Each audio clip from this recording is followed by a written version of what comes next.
Hello, everyone. If you like what I'm doing here, please consider subscribing, liking, and commenting. It would really help the channel out quite a bit. Thank you very much.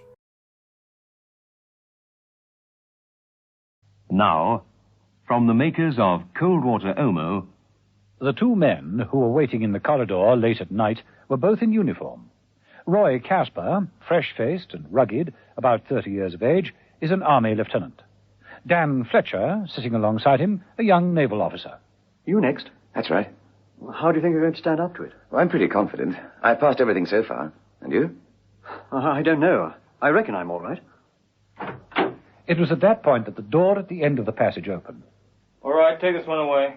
Through the door appeared two men carrying a third, who was clearly an RAF officer. He appeared to be in bad shape. The man in the white smock in the open doorway said, Next, please. Well, this is it. Wish me luck. I will, old man. Be seeing you. Roy Casper walked down the corridor, squared his shoulders, and entered the room. The door closed. Dan Fletcher looked at the door anxiously and strained his ears. What exactly went on behind that door?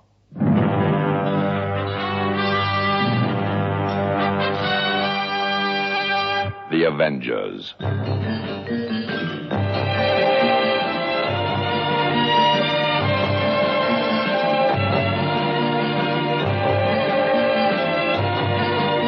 John Steed and Emma Peel, The Avengers.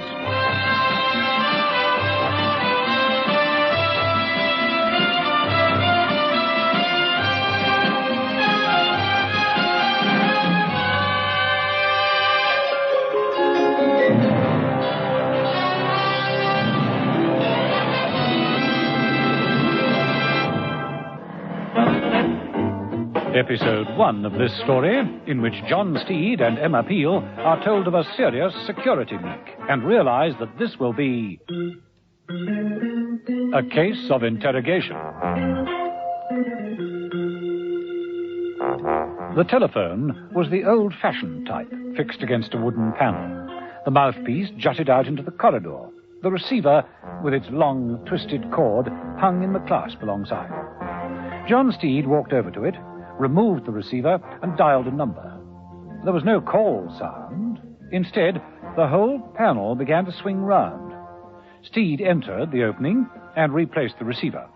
He was in a large gallery overlooking an office filled with files, desks, and telephones. It was Mother's new headquarters. Mother! Mother! Over here, Steed. The cocktail cabinet. Oh.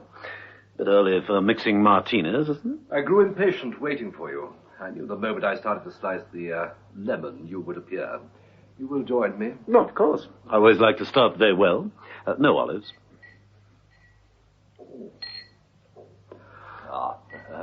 Good one. Your good health. I have an idea you'll need it. Thank you for the drink. Well, what's on your mind, Mother? Roy Casper, military intelligence. Casper. Linked man to some of our paid informers, isn't he? That's right. What about his habits? I think on the whole I'd say they were fairly clean. I did not ask you if he was house-trained. I mean his social habits, his hobbies, recreations, clubs he might belong to, places he's in the habit of frequenting, people he might see. Oh, dear. Oh, dear is hardly a reply. Well, just putting two and two together, those sort of questions can mean only one thing. You're right. Casper is missing. Perhaps there's a little too much vermouth in this one. How long has he been missing? Hasn't reported in for the past 48 hours. Well, I presume someone has checked his apartment. Mrs. Peel is over there at the moment. Mother? Emma Peel. I'm at Jasper's apartment. I've been going over the place, and there doesn't seem to be anything wrong. Except? Well, there doesn't seem to be a clean shirt anywhere in the place. A clean shirt? What's that got to do with it? I didn't send you on a wild shirt chase. No, you misunderstand me. I can't find a toothbrush or a razor either. Huh? Oh, I see. Yes, quite. Yeah. Well, stay there. I'll send the forensics mob along right away. Right. Bye. Bye. Yeah. No sign of a shirt, razor, or toothbrush. Looks as though he packed and left of his own accord, then. Exactly my own deduction. But it still doesn't tell us where Casper is, does it? Caspar was sitting in a chair, his wrists bound tightly to the metal arms. A white light blazed into his eyes. He'd been there all night. The man in the white smock, whose name is Blackie, stood over him. May I have your name, rank, and number again, please? Roy Caspar, Lieutenant 22413791. Good, thank you. You're attached to military intelligence, aren't you, sir? Sir? I asked if you were attached to military intelligence. My name is Roy Caspar, Lieutenant 22413791. I shan't ask you again. That will do, Sergeant Blackie. I'll take over from here. From out of the shadows stepped a handsome man of about 40. He wore a black polo neck jersey, black slacks, and high leather boots. He carried a riding crop, which he tapped lightly against his right leg. Colonel Mannering was a saturnine figure. So, you're feeling brave, Caspar. Lieutenant Roy Caspar, 22413791. Oh, I don't doubt your bravery. We have had many brave men in here, but they all talk, eventually. You'll get nothing from me. Nothing. On the contrary, we shall get everything from you. Everything we wish to know. Colonel Mannering slipped the riding crop under Caspar's chin and lifted his bowed head. Caspar. Lieutenant Roy Caspar. Look at me. Look at me! Sleep. Please. Let me sleep. Sleep, of course. We'll let you sleep. A warm bed, soft pillows, eh? Soft. So soft. Soft pillows. Sleep. Sleep. But not yet. Lieutenant Roy Caspar. 2241. We know you run a string of informers, Caspar, men who pay for scraps of information. The names of those men are known to only a select few. You will tell us the names of those men. You will tell me now. Lieutenant Roy Understand? Caspar. We know that one of these men is a keen archer. Now, we want his name, and what he looks like, Lieutenant Roy Caspar. and where he practices his archery. 2241. You will tell us. Now!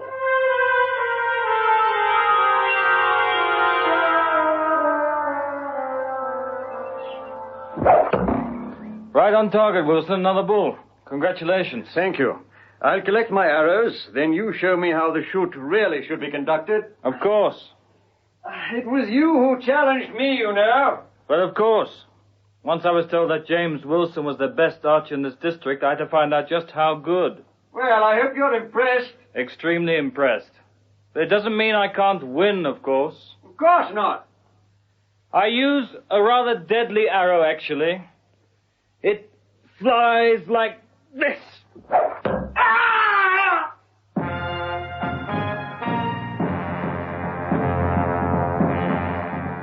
Dan Fletcher, the young naval officer, had followed Roy Caspar into the room at the end of the corridor.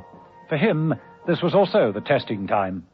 I won't tell you anything. I won't. Listen to me, Daniel Fletcher. You had a friend. His name was Roy Caspar. He passed through this room ahead of you, didn't he? Don't know anyone called Caspar. Oh, yes, you do. Or at least you thought you knew him. You thought that he would succeed, maintain his identity, not give anything away. But he did. He told us everything we wanted to know. And the man he identified is now ours. You will be equally cooperative. No, I won't. Yes. Yes, you will. Colonel Mannering began beating a tattoo on his leather boot with the riding crop as he repeated over and over and over again. Yes, you will. Yes, you will. Yes, you will. Yes, you will.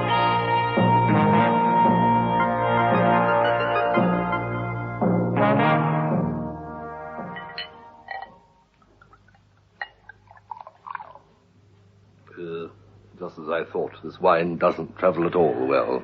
Unless we hear definite news soon, we'll both be in an advanced state of alcoholism. Nonetheless, Steed poured himself another glass of chilled wine.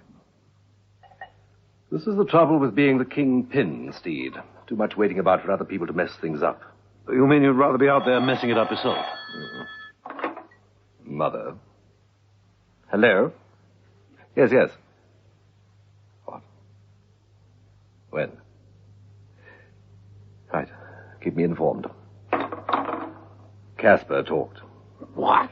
He blabbed, squealed, spilt the beans, sold out. I can't believe it. Well, it's true. Either that or he's been made to talk. Well, I can't believe that either. Confound your belief, Steed.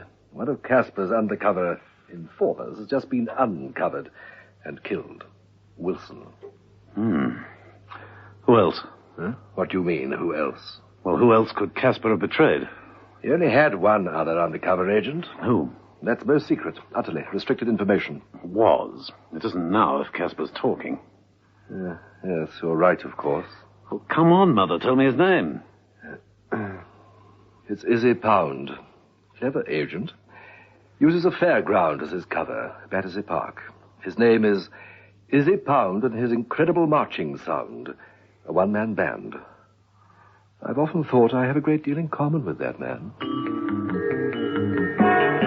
In Battersea Park, that rather dreary winter morning, there was a rehearsal in progress. A placard read, Izzy Pound and his incredible marching sound. Now in rehearsal. No visitors. Keep out. Izzy Pound was trying out his instruments. They were strapped all over his person. Across the other side of the fairground, next to the rifle range, the man known as Sergeant Blackie paused and placed a rifle to his shoulder. Izzy! Izzy Pound! Izzy, I want to talk to you! Stop! Steve's voice was drowned in the cacophony of sound. Stop! So, almost was the rifle shot. Izzy Pound stopped his tuning up and collapsed to the ground.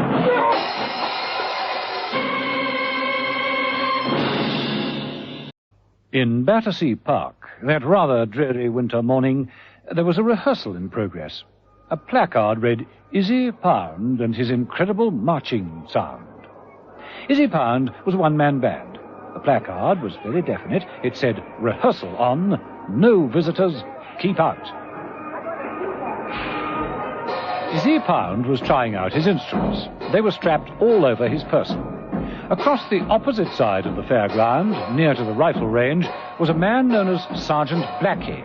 He paused, looked across at Izzy Pound's rehearsal, and casually brought a rifle to his shoulder.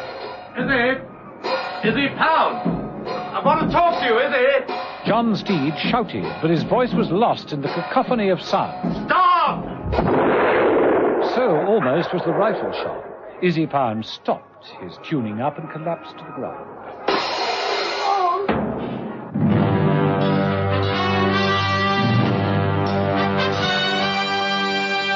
The Avengers.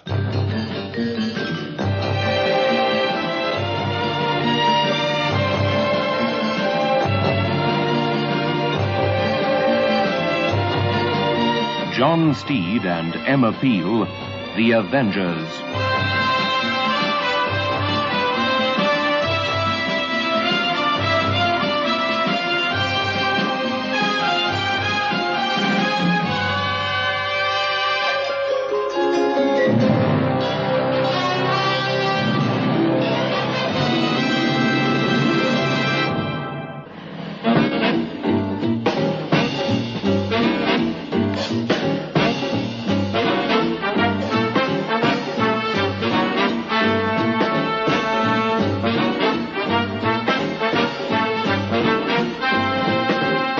Episode 2 of this story, in which John Steed and Emma Peel try to help a very bewildered mother in A Case of Interrogation.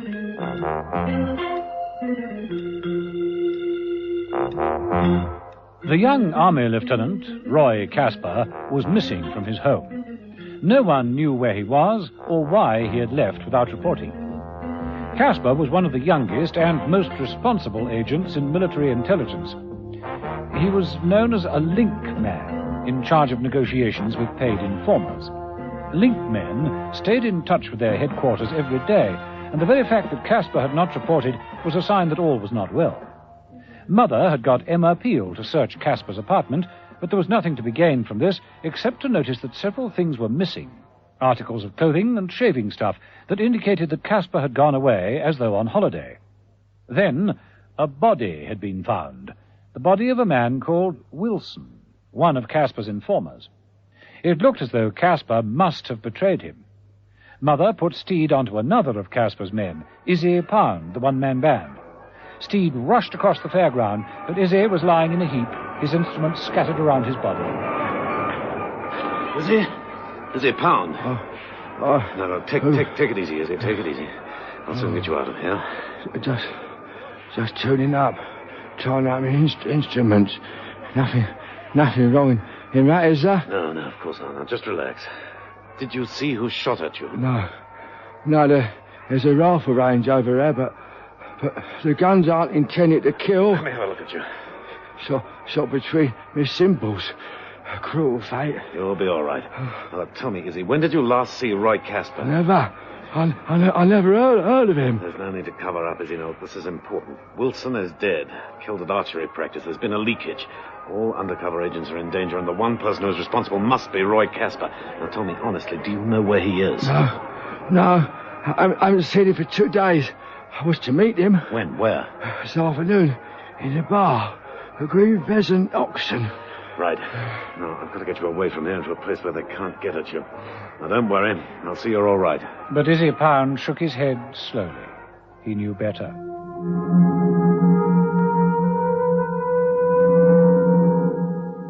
Mother was frustrated.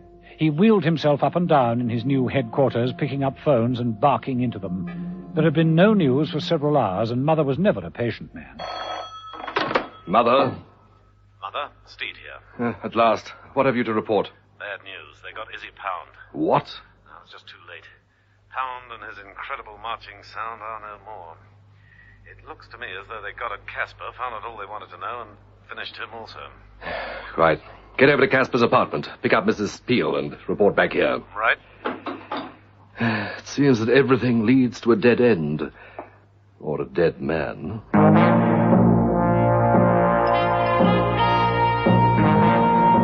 And in Caspar's apartment, John Steed and Emma Peel were surrounded by the forensic mob. I must say that when Mother said he'd send the forensic mob here, I thought he was speaking metaphorically. But look at them. Yes, mob is rather appropriate. Well, what do they hope to achieve? I mean, so many of them. They're just getting in each other's way. I think that's all, men. Take the stuff back to the labs and let's have a full report in double quick time. Well, I got all the shots I want. And no more fingerprints in this. All right, break it up there. Get going. Okay, chaps, let's go. We overlooked nothing, Mr. Steed. How about the ashtray on the window ledge? Roy Caspar was, is a non-smoker. Now, what's this? Now, this cigarette stub is a hand-rolled, custom-made mixture of Virginian Turkish tobaccos and has preponderance of oriental herbs. Smoked by? A right-handed man of average build. Safe guess. A preponderance of oriental herbs, eh? Well, of course, that's just the nature of a wild guess at the moment. I'll be able to confirm my findings when we get back to the laboratory. But the oriental herbs are there. Sure of that. What do you think, Steve? I think Caspar had the wrong kind of visitor. Thanks, Norton. Well, thank you, Mr. Steed. Mrs. Peel. Bye for now. Oriental? We need more than a cigarette stub to answer that, Mrs. Peel. A lot more. And so far, we haven't the slightest clue as to Caspar's whereabouts. He might be anywhere, if he's still alive.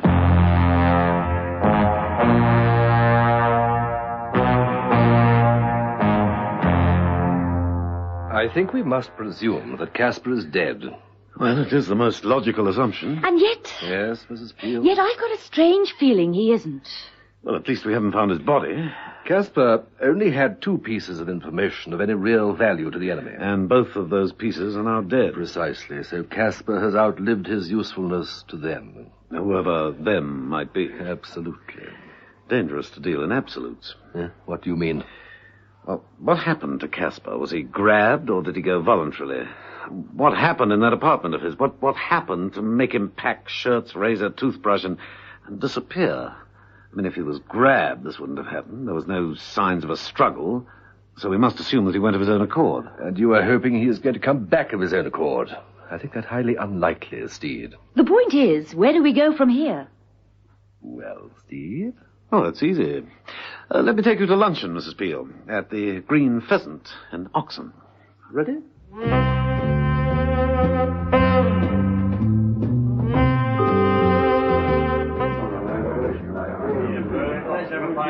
What do you hope to find here, Steve? Well, this was the rendezvous between Casper and Izzy Pound. They had a date here about now. Pound can't keep the appointment for obvious reasons, but maybe... You're an optimist, I must say. Mother's right, Steve. Casper only had 2 contacts. Now they're both gone. What point could anyone have in keeping Casper alive? I don't know. Another beer? No, thanks. I've had enough. I've almost had enough of this case, too. If there is a case. Oh, there is, all right. And there's something to be said for being an optimist after all. Look who's just come in. Roy Casper.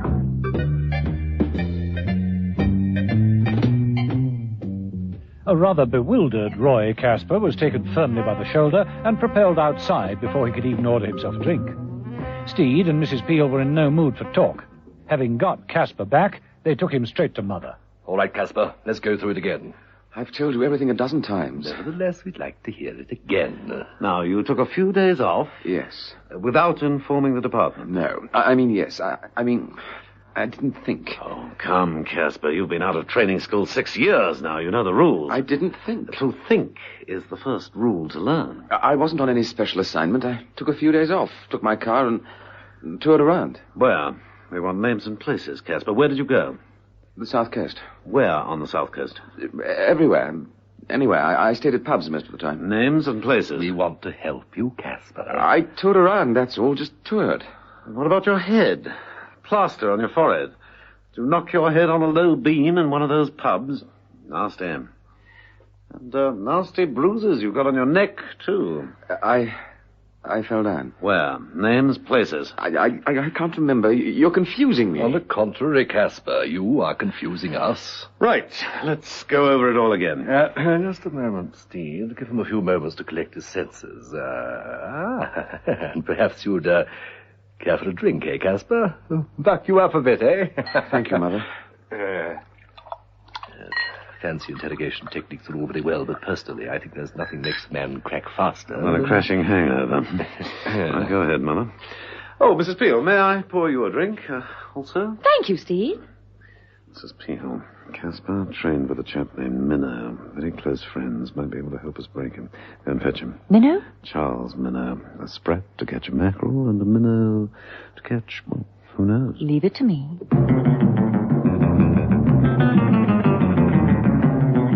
But by the time Mrs. Peel had traced Charles Minnow's address and driven over to his home, it was quite late. Too late, because as she rang the bell, Colonel Mannering looked at Minnow. Expecting someone, Minnow? No, Colonel Mannering. You wouldn't lie to us, would you, Minnow? I promise you I'm expecting no one. Then get rid of whoever it is. We'll leave by the back stairs. Get your things, a suitcase, change of clothes, shaving gear, toothbrush. Then let's get going, Minnow. Now!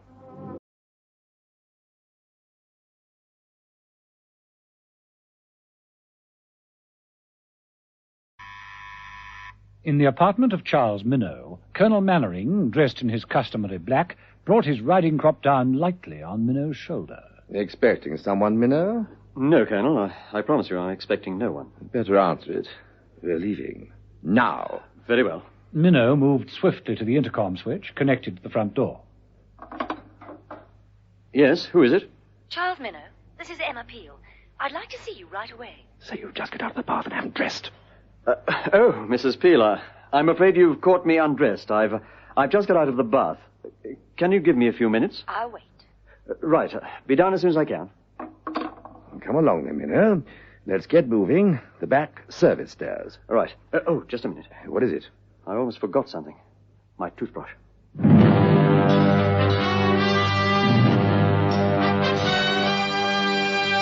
The Avengers.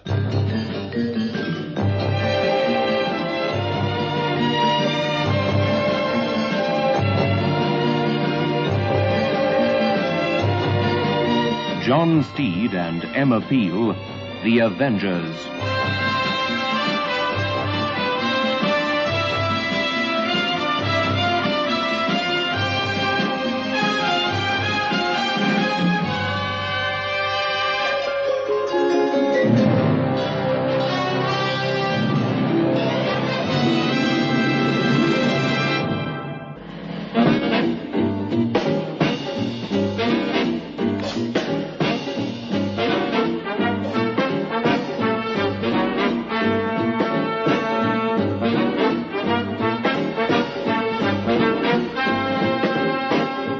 Episode 3 of this story, in which John Steed and Emma Peel rush about getting nowhere fast, and Mother has his own way of conducting a case of interrogation.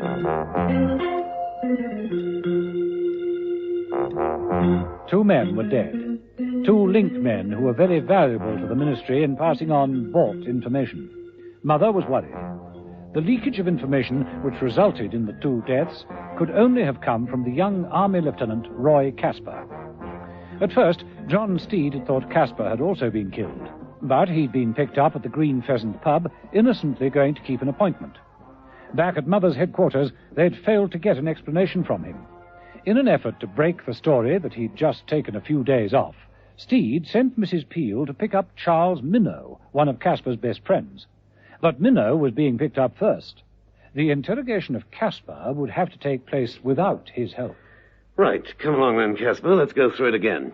Again, I've told you everything I can. I just took a couple of days off. I went on a tour. Yes, but I want it in detail. From the beginning, every detail, every minute of the journey, every nuance of your unofficial holiday.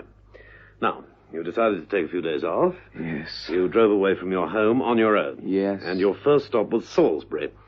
You stayed at a public house? What pub? I don't know. I forgot.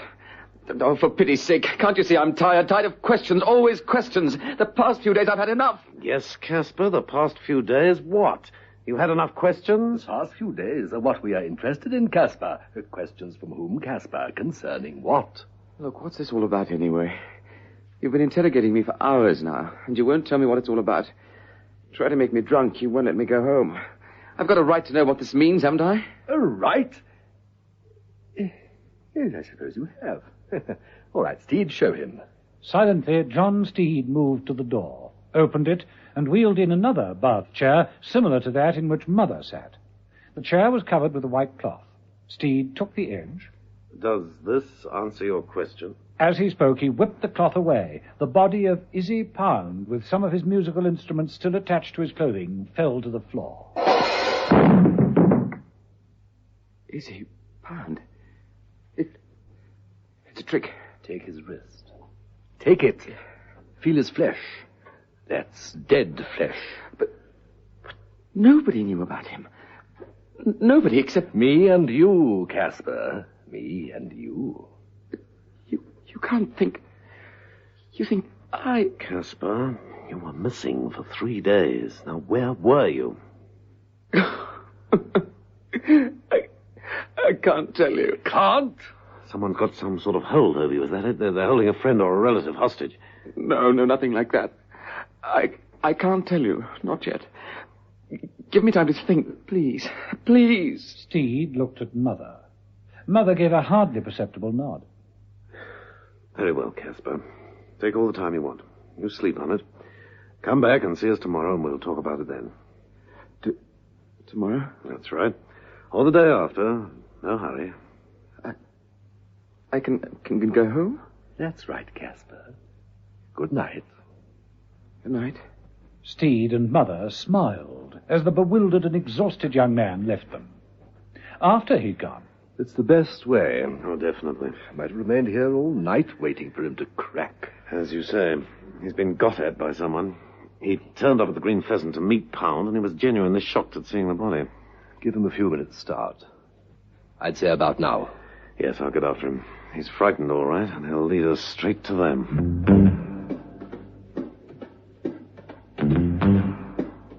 Emma Peel, outside Minnow's apartment, got impatient.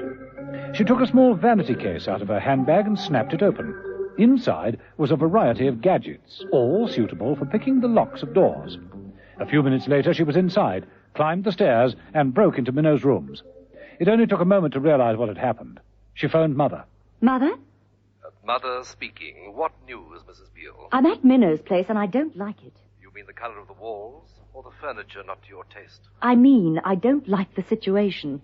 Minnow was here. I spoke to him from outside, but he left quite suddenly. Oh, you mean he made a getaway down the back stairs? That's right. The apartment is exactly like Casper's was. The only things that appear to be missing are clothing, shaving tackle, and his toothbrush.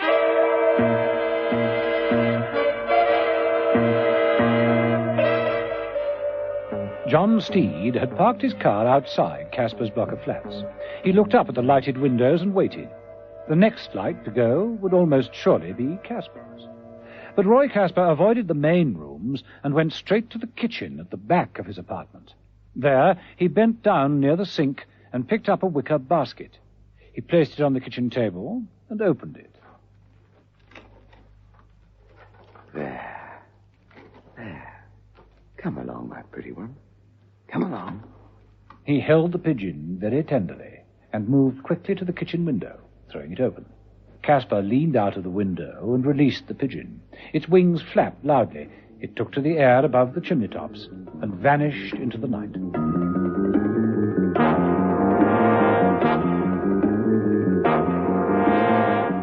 In a small, darkened room many miles away, in a country house, Charles Minnow staggered backwards and forwards, his hands over his ears, the sweat running down his face, for the room reverberated with ear-piercing shrieks coming from huge tannoy speakers. Stop it! Stop it! Stop it! The door opened, and Colonel Mannering came in. Which is worse, we know? Sound? Or not knowing when the sound would begin again? Please, please! You now become your own torturer. When your brain keeps asking, when will it start again? You steel yourself against the moment, tense every nerve, but the sound doesn't come. And then, suddenly... Ah! No! It's the psychological approach. Sergeant Blackie and others do not entirely approve. They place more faith in the older, more physical methods. And I can't condemn them out of hand now, can I? Not without allowing the sergeant to prove his point first. Excuse me, sir. Ah, Blackie. We were just discussing you and your methods. No, a word with you. Private, please, Colonel. Oh, very well. Take a breather, you know, and a good think. Remember, unless you tell us everything we want to know, this is only the beginning. I shall be back very shortly.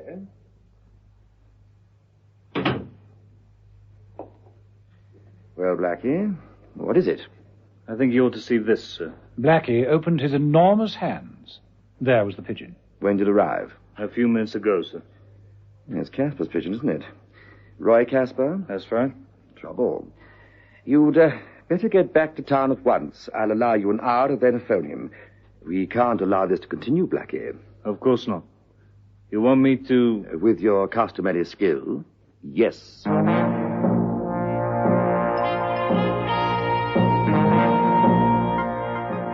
And so the evening passed, Steed keeping a careful watch upon Casper's apartment and reporting occasionally to Mother.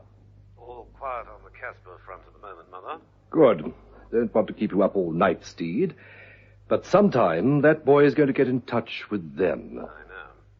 How about Minnow? Did Mrs. Peel manage to get him? We've run into a small problem there, too. Problem? Mrs. Peel will deal with it. Don't worry. Stick with Casper. Right. Good night, Mother. Good night. Impossible.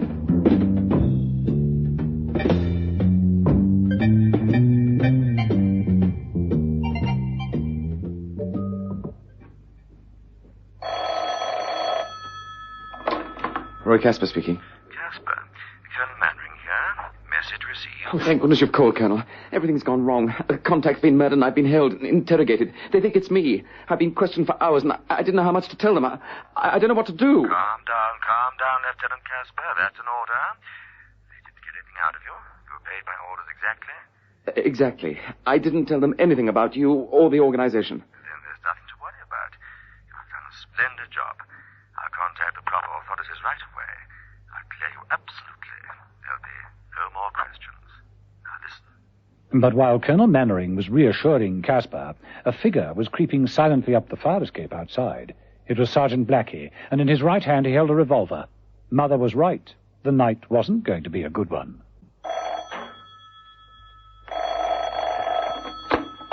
Roy Casper? Colonel Mannering here. Oh, thank goodness you've called, Colonel. Everything's gone wrong. Contacts have been murdered and I've been held. They think it's me. I've been questioned for hours and I didn't know how much to tell them. They didn't get anything out of you. You obeyed orders exactly. Yes, sir. I didn't tell them anything. Nothing about you or the organization. Then there's nothing to worry about. You've done a splendid job, Casper. contact the proper authorities right away, I'll clear you absolutely. There'll be no more questions. Now listen. But while Colonel Mannering was reassuring Caspar, a figure was creeping silently up the fire escape outside. It was Sergeant Blackie, and in his right hand he held a revolver.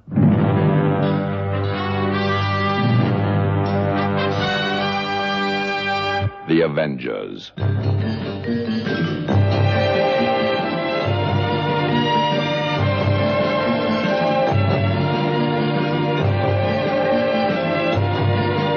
John Steed and Emma Peel, The Avengers.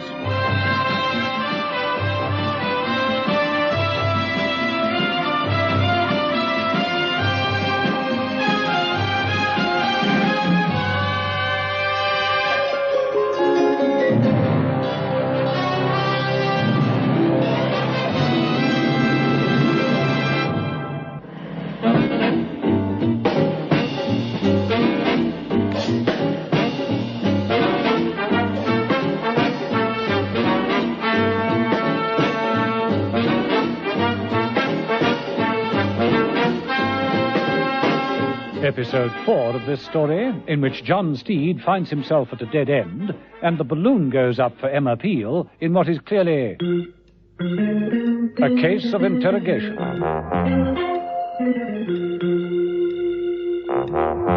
Mother and John Steed had been unable to get the truth from Roy Caspar. They knew that secret information must have leaked out through him. Someone had, somehow, managed to persuade him to talk, to give away the names of his two contact men. The contact men had both died, and Caspar had been given to understand that he was under suspicion of murder. Going back to his flat, Caspar had sent an emergency message in the shape of a homing pigeon to Colonel Mannering. Mannering, aware that this was big trouble for his organization, had made his own plans, which was why he was taking so long over the phone call. There's nothing to worry about, my boy. You just leave it all to me. Yes, sir. But there is still so much I don't understand. There's no need for you to understand. You do as you're told. Yes, sir. Yes, of course, sir. Yes. Remain quietly in your own apartment. Yes, but they suspect I'm guilty. I've told you I will clear you. But Izzy Pound is dead. What about that murder, sir? I was the only one who knew him. I have told you there is nothing to worry about. But there was. For the man outside on the fire escape had succeeded in opening the window and slipping inside. Roy Caspar was so intent on his phone conversation that he didn't hear the door open slowly. Blackie raised the revolver.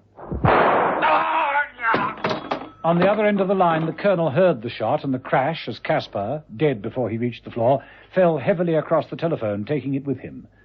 Colonel Mannering smiled. Splendid. Splendid, Blackie. The colonel replaced his own receiver with a smile of satisfaction. Downstairs in the street, John Steed's keen ears caught the sound of the shot. He left his car and raced into the building, tearing up to Caspar's apartment. He burst in through the door. Caspar! Caspar! Oh, no. Oh, yes.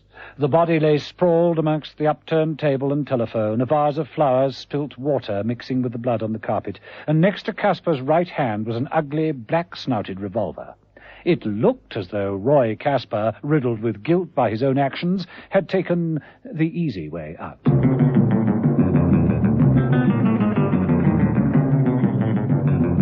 Next morning, Emma Peel also made a thorough search of her flat. This time it was Charles Minnow's, and she had Norton, the forensic expert, with her. We've been all over everything, Mrs. Peel. So I see. The place looks like it. You must call in on me when I'm next spring cleaning. Anything interesting?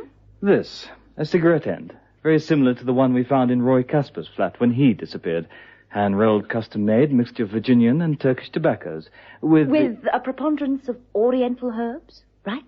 Right. Excuse me. Mrs. Peel made for the phone. In his headquarters, Mother put down a dry sherry he was sipping and answered the call. Mother? We found something at Minnow's. A cigarette stub. Exactly the same brand as that found in Roy Caspar's place. It's hand-rolled, custom-made mixture of Virginian and Turkish tobaccos, with a preponderance of Oriental herbs. What do you think? I think it's revolting. Quite spoilt my sherry. It proves there's a link. It proves there's a kink, too. You better watch your step, Mrs. Peel. Any man who'd smoke such a nauseating mixture must be evil incarnate. But don't you see? It's the same pattern as before. Whoever grabbed Casper has now grabbed Minnow. We don't know for certain that Casper was grabbed. Just the same. Just the same, we must assume the worst. You're quite right, yes. You mean Minnow will talk? If it's the same pattern, then of course he will talk. And that means betraying his contacts. Minnow's number one contact is a fellow called Fillington. He's a professional footballer.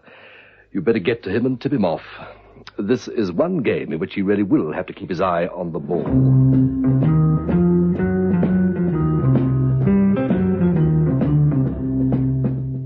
When Steve joined Mother later that morning, Mother wasn't very happy.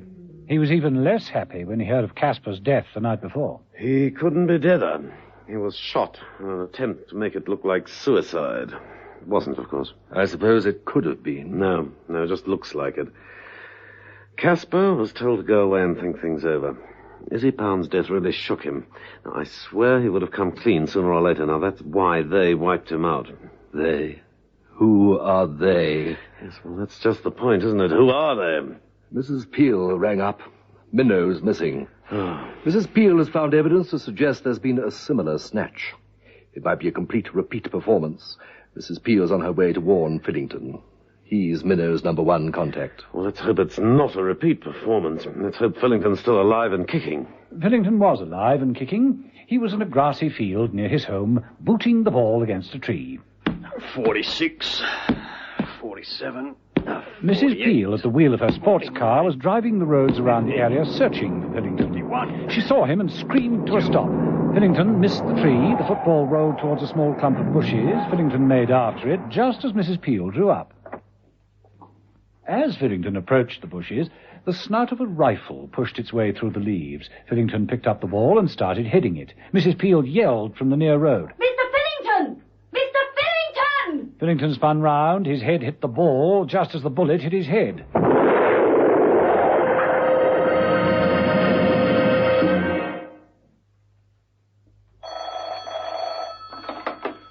Mother? Mother? Mrs. Peel, too late. Fillington? Is dead. Dead. I see. This confirms it, doesn't it? Minnow has talked. Looks like it. It's all systems go from now on. I'm ready. Just give me the name of Minnow's second contact. It's a street vendor. He has a stall in Bridgewell Road. His name is Herbert Puffin. Got it. Herbert Puffin. Street vendor, Bridgewell Road. So that's Minnow's second contact. Colonel Mannering was working on much the same lines. Your second contact. The name of your second contact, Minnow? Oh, come on, man. The name of your second contact. Give it to me. Give me his name. No! I say, escape attempts are allowed here, aren't they? Certainly. Good. I wouldn't want to break the rules, you know. I say, you've hurt your hand. It's nothing. Well, just the same, I'd put something on if I were you, sir. That was an awfully good punch, if you'll allow me to say so. I should think you've done a fair amount of boxing in the ring. Well, I did box my battalion. Really? Then you know old Gnosha, right? We were in the same team together. Yeah, splendid man, Gnosha. First class. Salt of the earth. But... Enough of this! The name of your second contact. Tell me now. His name, Minnow. His name!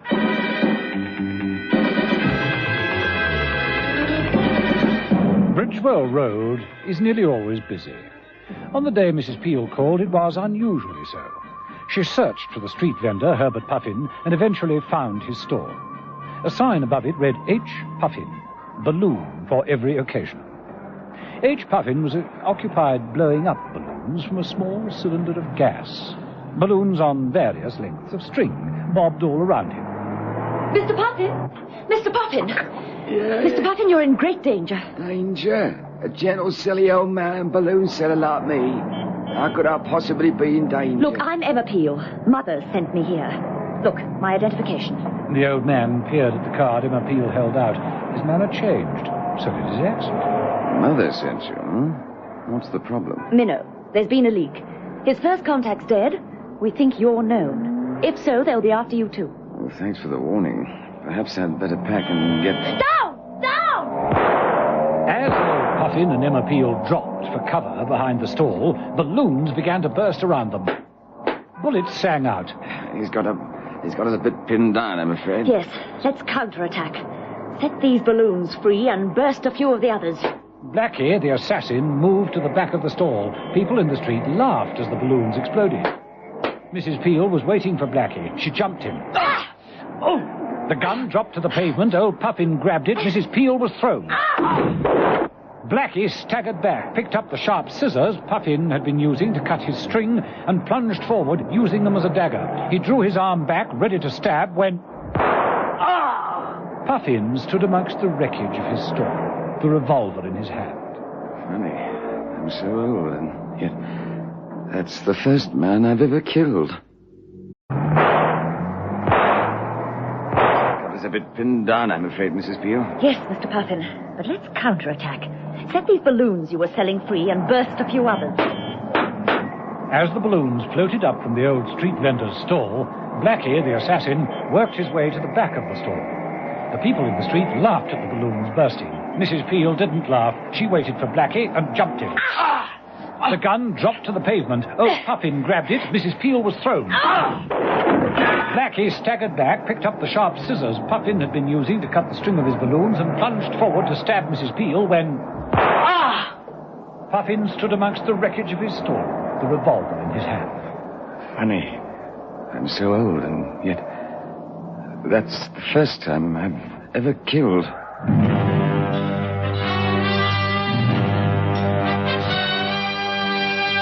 The Avengers.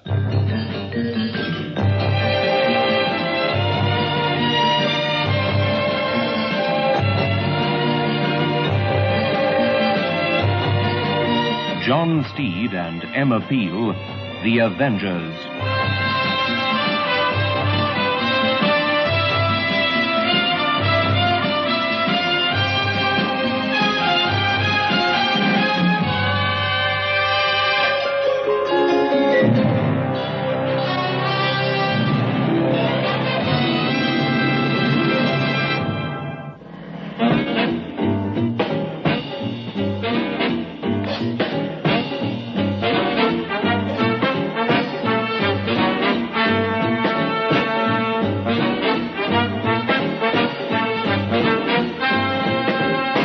Episode 5 of this story, in which John Steed and Mother remain baffled by the whole affair, and Emma Peel is taken away for a case of interrogation.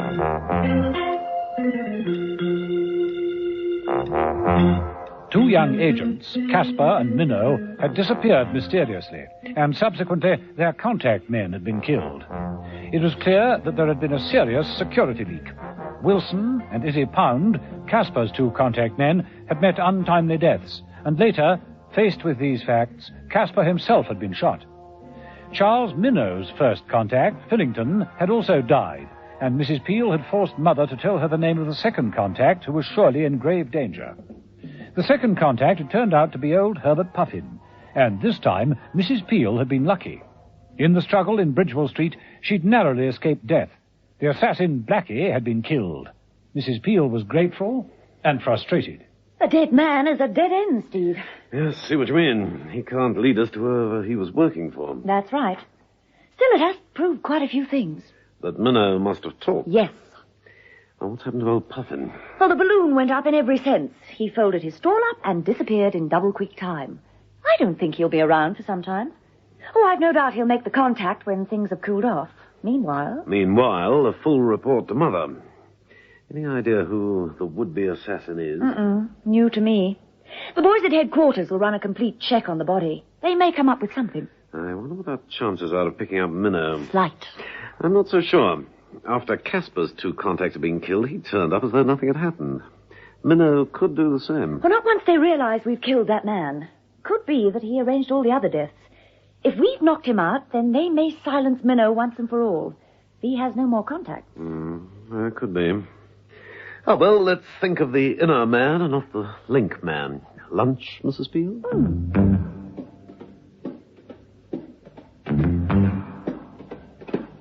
That afternoon, in Mother's headquarters, Steed and Mother sat over coffee, staring at the forensic reports and photographs.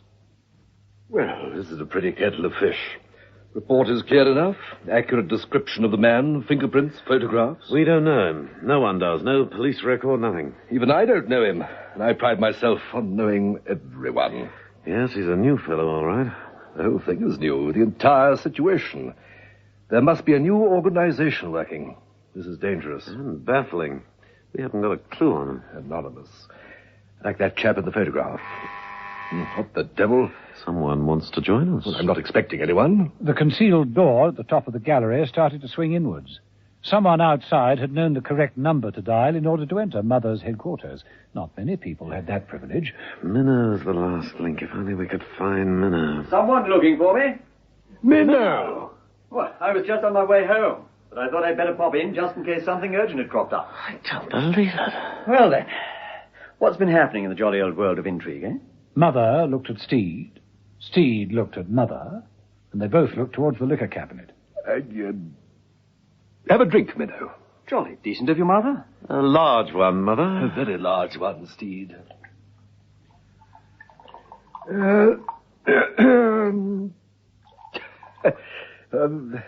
Fine weather for this time of the year, eh? Well, a little cold, sir. Your drinks. Thank you, Steed. And I give you a toast. To absent friends. Will you drink to that, Minnow? Yes, sir, of course. Cheers. Absent friends like this man. Mother shot a photograph of Blackie across the table at Minnow. Who? Blackie? You know him? Yes, of course I do. It's Sergeant Blackie. He works at... Oh, no. I'm not falling for that one. They warned me you might try to trip me up a little. How trip you up? Faking Blackie's death like that. That is no fake, Minnow. Oh, come. That is no fake, Minnow. That man, Blackie, or whatever his name is, was shot and killed while attempting to murder Mr. Puffin. Puffin? But that's ridiculous. How could anyone possibly know about Puffin? That is what we want you to tell us. Is he really dead? Really? We could run you down to the morgue to see for yourself, but that'd be a waste of time. And we don't have time to waste, Minnow. No time at all. Now talk. Well, I don't know. Well, I ought to contact Mannering first. Mannering? Colonel Mannering. Who's he? Oh, now come on, Mother. Surely you must know. I do not know a Colonel Mannering. You will please explain what you're talking about. If you don't mind, I think I'd like to sit down. You'd better. Sit down and start from the very beginning, Minnow. We want to know everything.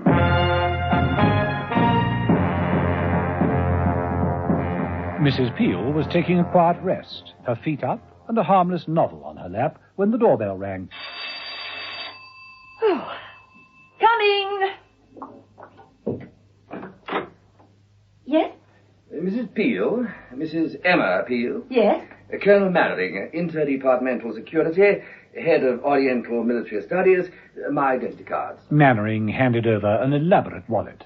You'd better come in. Thank you.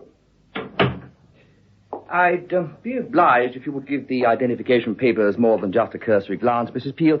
I want to be sure that you know exactly who I am and what I represent. Oh, of course. Mrs. Peel studied the papers. Perhaps you would be good enough to let me see your own identification papers. Of course. Mrs. Peel opened a drawer in the desk, took out a wallet, and handed it to Mannering. Thank you. You're awfully cautious. Have to be. You watch others, Mrs. Peel. We watch you. Big brother, We would like to think our interest was more, paternal. Would you like a drink? No, thank you. Drinking whilst on duty is something we discourage amongst our operatives. Too bad. I'm not on duty at the moment. Do I take it that you are Colonel Mannering? I'll get right to the point, Mrs. Peel. I have orders here to escort you to Centre 53, where you will attend the TOHE Refresher Course A7. Perhaps you would like to examine these orders? I'll take your word for it. Oh, please, I'd rather you didn't. Here. Mrs. Peel took the documents and scanned them.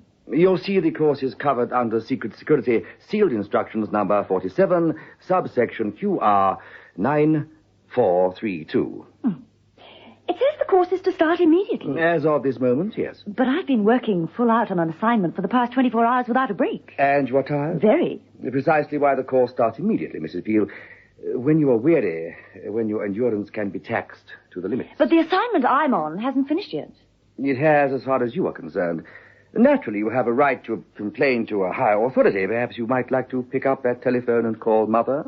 I might just do that. You have already committed a cardinal error, admitting to me that Mother even exists. That will cost you 10 demerit points. A bad start.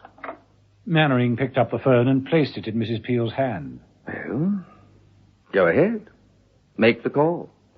Although I can assure you it won't do you any good. After all, he selected you for the course. Very well, Colonel Mannering. But what is the TOHE course, anyway?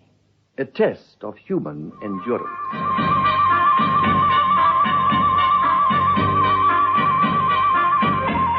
In Mother's headquarters, Minnow had been answering questions yet again. Poor Minnow didn't know which side he was on by the time he'd finished. The TOHE course? Test of human endurance? That's right. That's what he said. The TOHE. Refresher course, A7. Never heard of it. Oh, well, only one way to find out. Hello, Mother speaking. Put me through to Security Internal. Security Internal? What do you know about TOHE Refresher Course A7? Yes, A7. Well, get hold of someone who does know and ring me back. Minnow, you say you were taken to Center 53? Yes, that's right. Well, where is it? In the country. A large house. Yes, but where? Well, I don't know. It was part of the security arrangements that I shouldn't know. I was taken there in a closed van. A small, black, closed van. A small, black, closed van was moving away from the pavement outside Mrs. Peel's apartment. In the front seat, next to the driver, smiling grimly, was Colonel Mannering. Inside, clutching a small suitcase, was Mrs. Peel. You're still lagging way behind, Steed. A small, black, closed van turned up the driveway of a country house. It stopped at the front door. The back doors of the van were opened, and Mrs. Peel got out, blinking at the light. Colonel Mannering led her up the steps and into the reception room. At the desk, a man in Army Sergeant's uniform said, Good afternoon, miss. Good afternoon. Identification, please. Mrs. Peel produced the necessary papers. Thank you. Sign here, please, Mrs. Peel. As Mrs. Peel was signing the register, a door opened and a young man staggered out. He looked very dishevelled and worn out, eyes bloodshot and clothes torn. Emma Peel. Didn't know you were coming here. Remember me, Paul Mullard? We were in training together. Why, yes. Yes, of course. How are you, Paul? I'm doing okay, I think. See you in the bar later. Look forward to that. Come on, you. We haven't finished with you yet. Come here.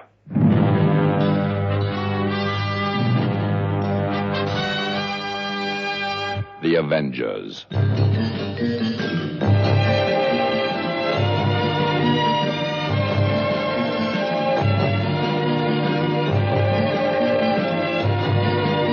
John Steed and Emma Peel, The Avengers.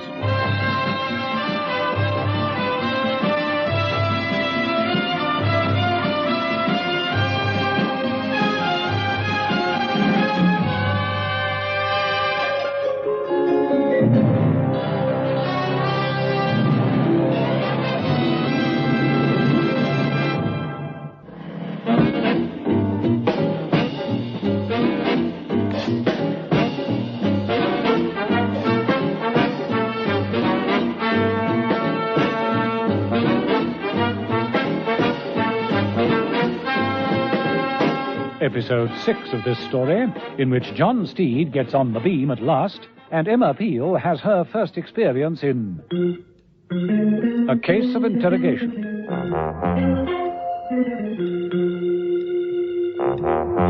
Charles Minnow was more than a little confused. He'd returned to Mother's headquarters in all innocence to find Mother in a black mood. 3 men had died, and it was clear that their deaths were a direct result of a leakage of information from the TOHE Refresher Course A7 that Minnow had just taken at Center 53. But Minnow couldn't tell Mother and John Steed where Center 53 was. He'd been taken there in a small, black, closed van and subjected to the toughening up treatment in strict secrecy. And now, Without anyone else being aware of it, Mrs. Peel was about to undergo a similar experience. This is the key to your room, Mrs. Peel. I'll trust you enjoy your stay. Thank you. I think perhaps enjoy is the wrong word. Isn't it, Colonel Mannering? We can at least start off pleasantly, Mrs. Peel. Let's have a drink in the bar, shall we? Mannering placed a hand under Mrs. Peel's elbow and guided her towards a door. Inside, the bar was filled with officers of all ranks. I think you will enjoy it in here. Once you're settled in, we've got a jolly fine bunch here, fine spirit of comradeship, and we try to make everyone stay as comfortable as possible. They appear jolly enough. Plenty of recreations, too. Sports, that kind of thing.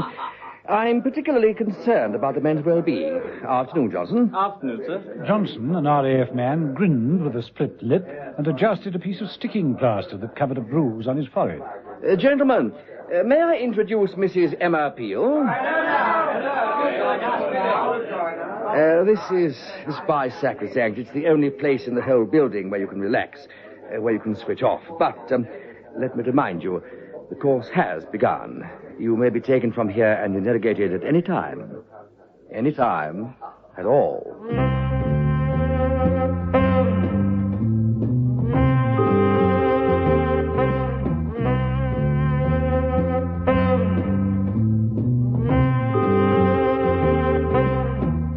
In Mother's headquarters, the bewildered Minnow goes over it all again.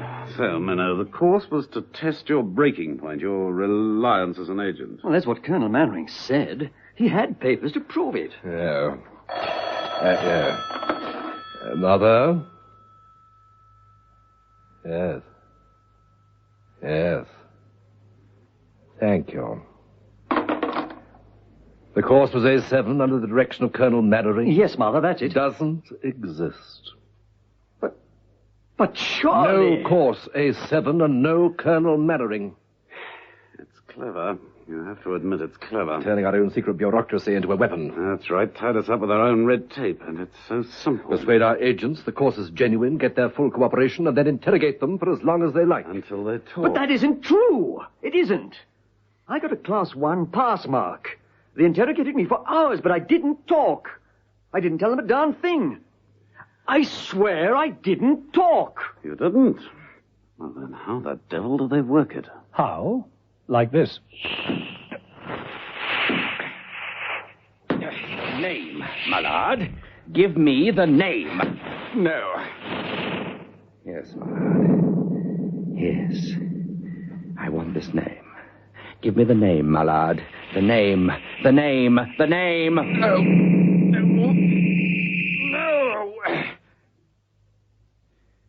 Very good, my lord. Jolly good show. First class. You mean that's it? We haven't been able to break you. I don't think we ever could. You mean it's really over? All over. Except the congratulations. You've passed. Class 1. Oh, thank you, sir. Thank you very much. Come along, I'll buy you a drink. 2 or 3 if you like. I expect you feel you deserve one. And so, to the bar. Well done, my lord. Well done. Jolly good show. How about another, sir? Not just at the moment. I've had 3 straight already. You know, sir, I thought you were kidding me about the Class 1 pass, I mean. Have I really got one? Take my word for it. Mind you, it was touch and go at one point. Mind telling me why, sir?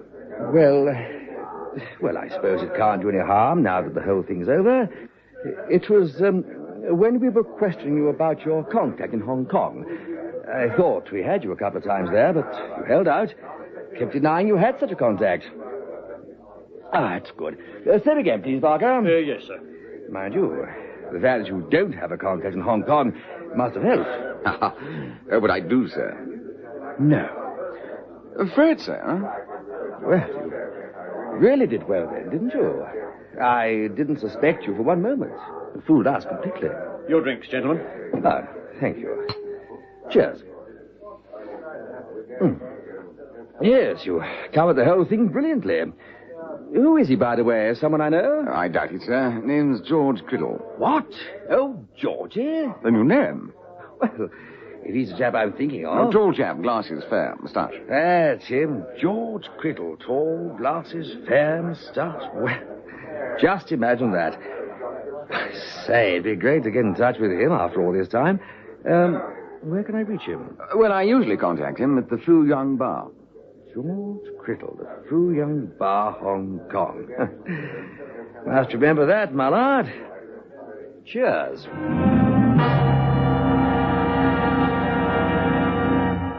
Back at Mother's, Minnow is still thinking it out. I can't see how they could have worked it, Mother. Hypnosis, perhaps. No, I'd know. I'm sure I'd know. You were drugged. They got you under drugs? They didn't. They must have tricked the information out of you in some way. But that's impossible. Look, from the moment I went into that place, I was on guard. The whole time they were at me, I was watching every point. I didn't relax for one moment. I never told any. Yes? Oh. The bar. The bar. In the bar after it was all over. That's how it must have happened. In the bar, the one place where we were allowed to relax, to lower defenses, swap confidences.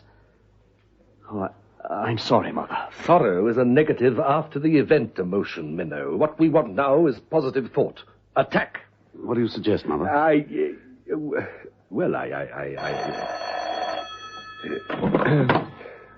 Mother? Knowlton here, Mother. Forensics. Yes, Norton, what is it? I'm at Mrs. Peel's apartment. I called to give her my findings on the Casper and Minnow cases, sir. Which are? Negative, sir. Only forensics will make a special trip to tell you that they haven't found anything. Get to the point, Norton. Or better still, let me speak to Mrs. Peel. That's the whole point, sir. She isn't here. What? And I found another of those cigarette stubs. The one with the gold filter. They have Turkish and Virginia. Yes. We don't want to hear about that filthy concoction. I can guess the rest.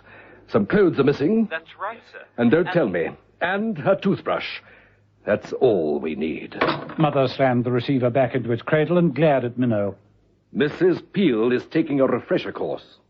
Where is that Center 53? You've got to remember, Minnow. I can't. I just can't. I don't know. Don't you understand? They've taken Emma Peel. She's different to you and Casper. She's brighter, sharper, more intelligent.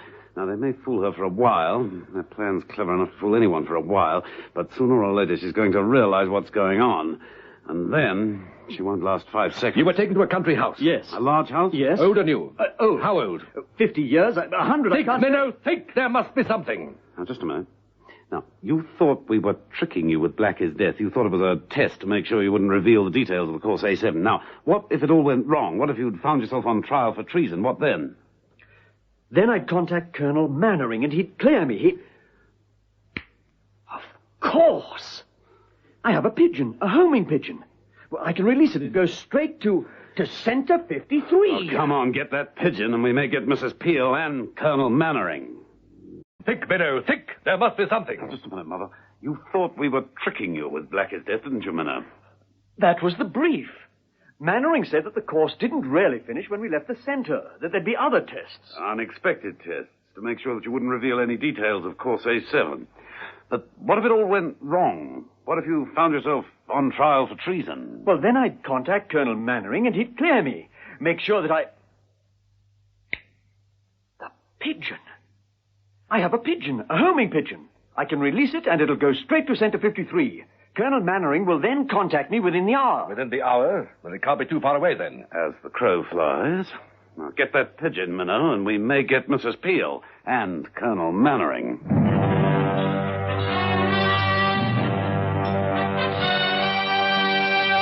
The Avengers.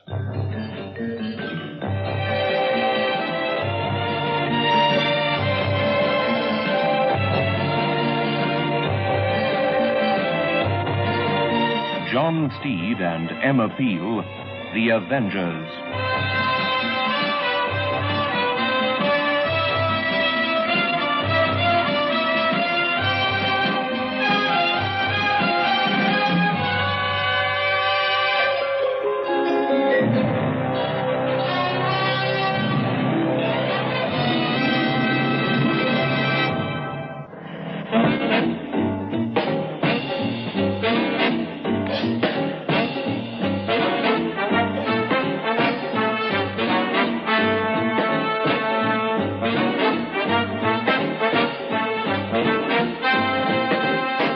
Episode 7, the final episode of this story, in which John Steed drops in on Centre 53, where he and Mrs. Peel call Colonel Mannering's bluff regarding a case of interrogation.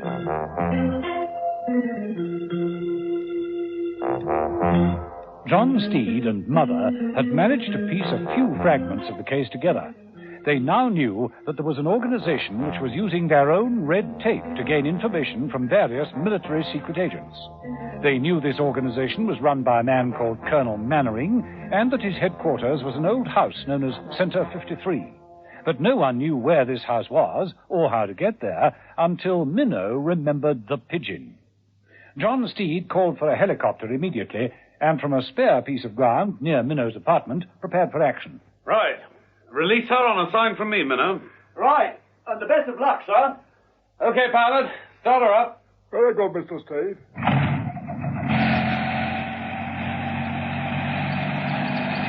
Ready? All ready. Right. Let her go now, Minnow. Minnow opened the wicker basket. A pigeon fluttered out, stretched its wings, and took to the sky. Right. Follow that pigeon.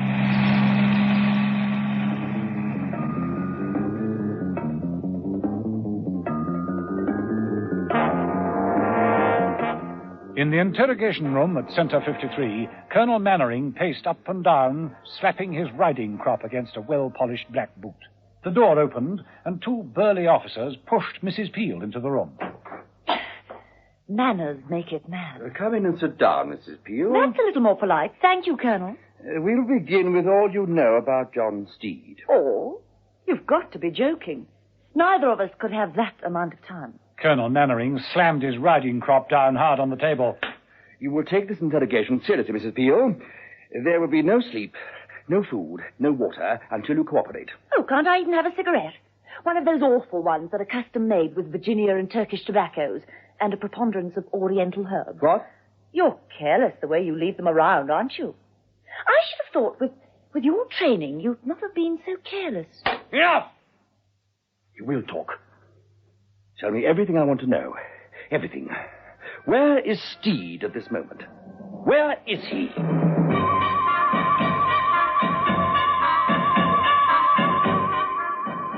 John Steed was hanging on like grim death as the helicopter skidded about in the skies above Centre 53. They'd lost sight of Minnow's pigeon. Oh, can't see it anywhere now, sir. I'd better go down. She must have gone to roost down there. Let's see what lies below, shall we? Right. The helicopter descended rapidly, Steed peering through a pair of binoculars. The pigeon had gone to roost, all right. It fluttered in and settled on the reception desk. Sergeant Rasker picked it up. I say, Rasker, someone in trouble? Looks like it, Mr. Mullard. Let's see.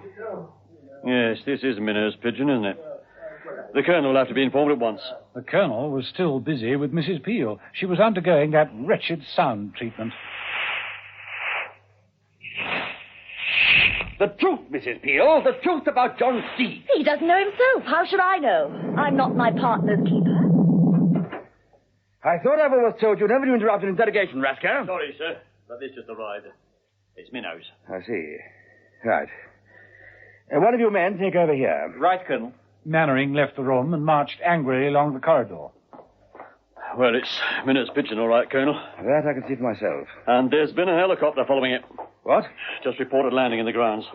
Steed. It must be John Steed. They're onto us. Get two men and cover the rear entrance to the bar. That's all very well, sir. But it's a big house. There are at least a dozen other ways in. And there'll be an armed man on every one. Open the armory, all the guns you can find. I'll summon our trainees. Sound the emergency alarms. This must be a general call. All right, sir. Right, sir. A few moments after that, bells rang throughout the centre, followed by the sounds of running feet as the men rushed to the main hall for instructions. What's going on? I say. Well, gentlemen, are we all here?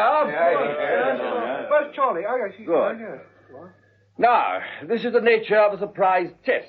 We have arranged for an intruder to break into the centre.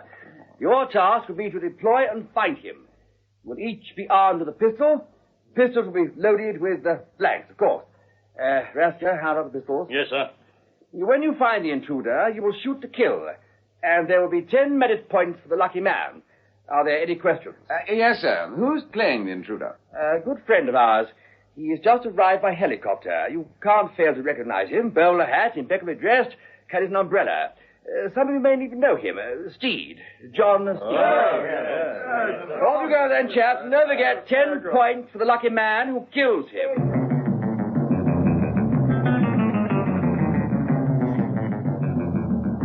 Mrs. Peel, in the interrogation room, heard the rumpus going on down the corridor.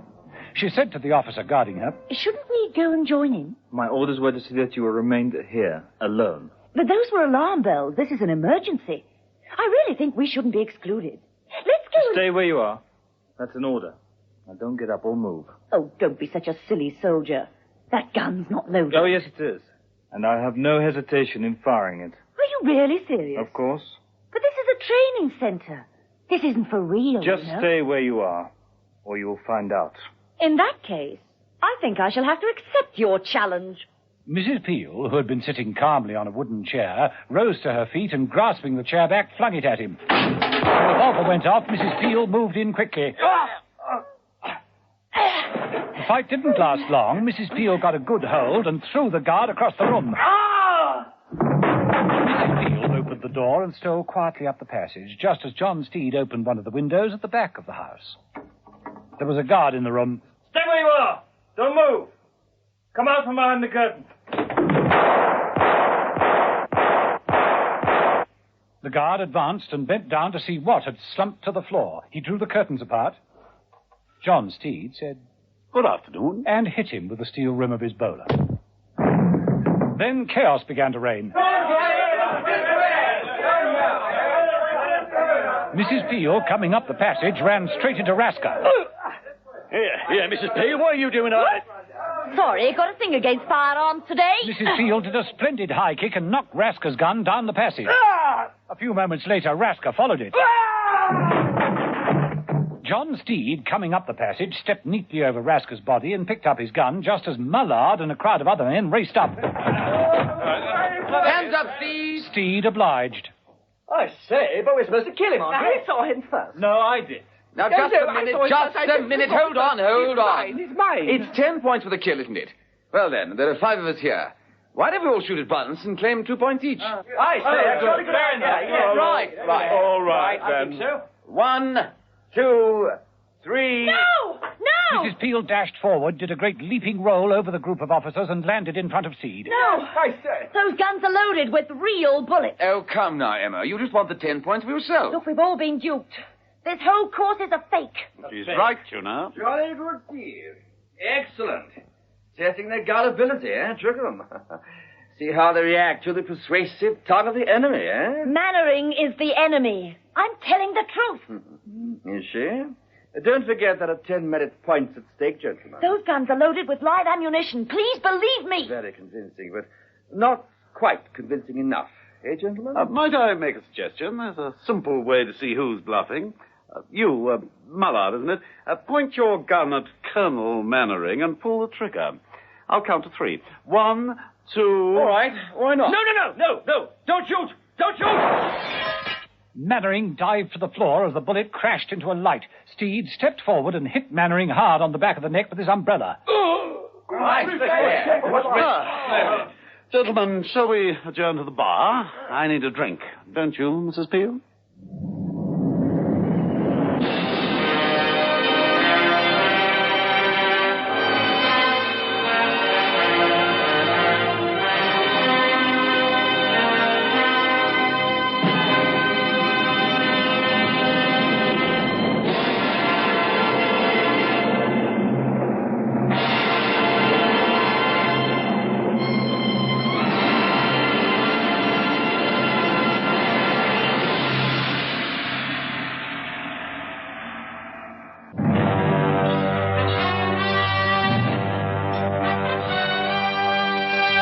The Avengers.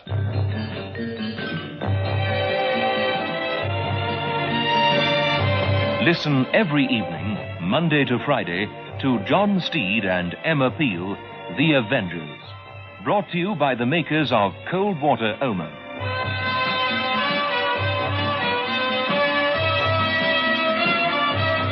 The Avengers, Donald Monat as John Steed and Diane Appleby as Emma Peel, is adapted and directed by Dennis Falbig and produced by David Gooden.